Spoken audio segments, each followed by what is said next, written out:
Graça e paz, queridos.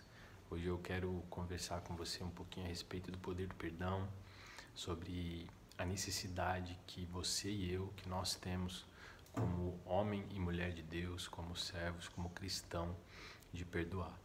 Vejo muitas pessoas amarradas, ligadas a vidas, porque vidas que eles deveriam já estar desligados, carregando um peso espiritual muito grande, porque não liberaram perdão, porque não trabalharam isso dentro do coração, junto com o Senhor, aos pés da cruz. E para conversar rapidamente com vocês hoje, falar um pouquinho a respeito disso, eu gostaria de ler com vocês um versículo que se encontra no livro de Mateus, capítulo 18, versículo 22. Aqui Jesus está conversando com Pedro e Pedro pergunta a ele quantas vezes seria necessário haver o perdão, quantas vezes Pedro deveria perdoar o seu próximo. E então Jesus responde: eu digo a você, não apenas 7, mas até 70 vezes 7. É o que Jesus responde a Pedro, referente a quantas vezes ele deveria perdoar. O que Jesus está querendo dizer aqui é que eu e você como cristão, eu e você como servo, como discípulo, como aquele que quer fazer a vontade de Deus, nós devemos perdoar sempre, independente do problema ou da afronta. Mas é muito interessante porque eu escuto muito das pessoas que: Gustavo, eu sou crente, mas eu não sou bobo não. Eu sou crente, mas tudo tem um limite.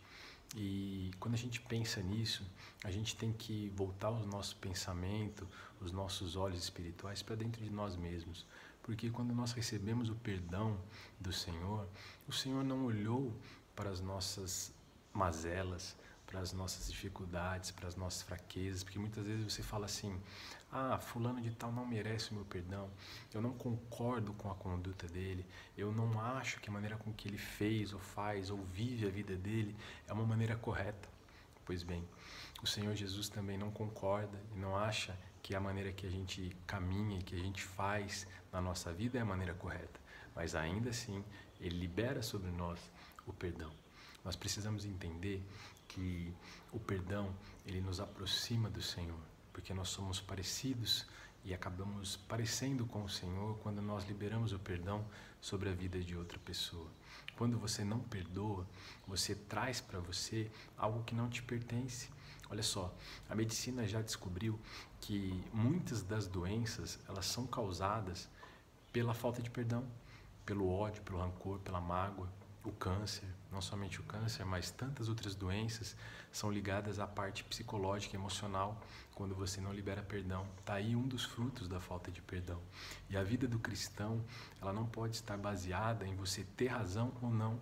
Você deve liberar perdão, porque quando você libera o perdão, você agrada ao Senhor. Deus me perdoou, te perdoou, transformou as nossas vidas e a gente não pode reter. A gente não tem o direito de não liberar o perdão.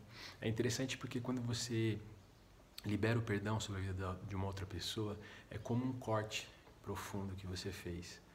Ele vai ser costurado, você vai passar remédio, vai passar os dias, vai doer no começo, 1, 2 semanas, um mês, você vai sentir, mas com o tempo vai passar e vai cicatrizar e vai parar de doer.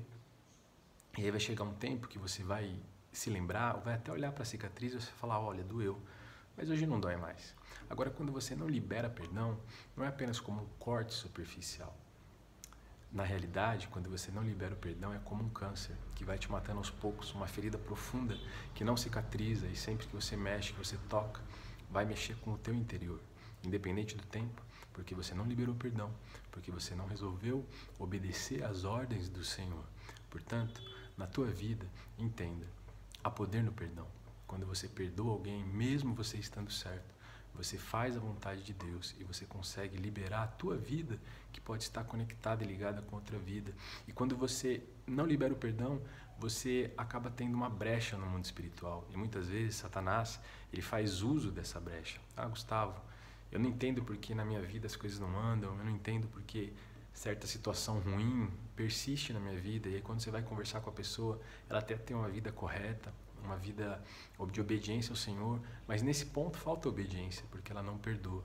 E é interessante também, eu gostaria de ler um texto com vocês, que se encontra no livro de 1 João 3,15, aonde a palavra de Deus diz: quem odeia o seu irmão é assassino, e vocês sabem que nenhum assassino tem em si a vida eterna. Olha que interessante, a Bíblia está dizendo que se você odeia o seu irmão, o Senhor Jesus, Deus te considera como um assassino, e os assassinos não herdarão o reino dos céus. Olha o peso no mundo espiritual a respeito da mágoa, do ódio, da falta de perdão.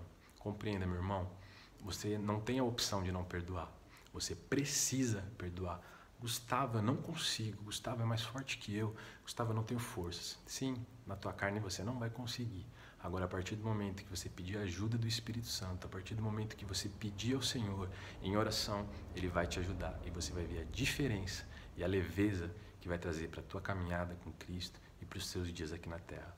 Medite nessa palavra, deixe o Espírito Santo falar ao teu coração nesse dia, em nome de Jesus.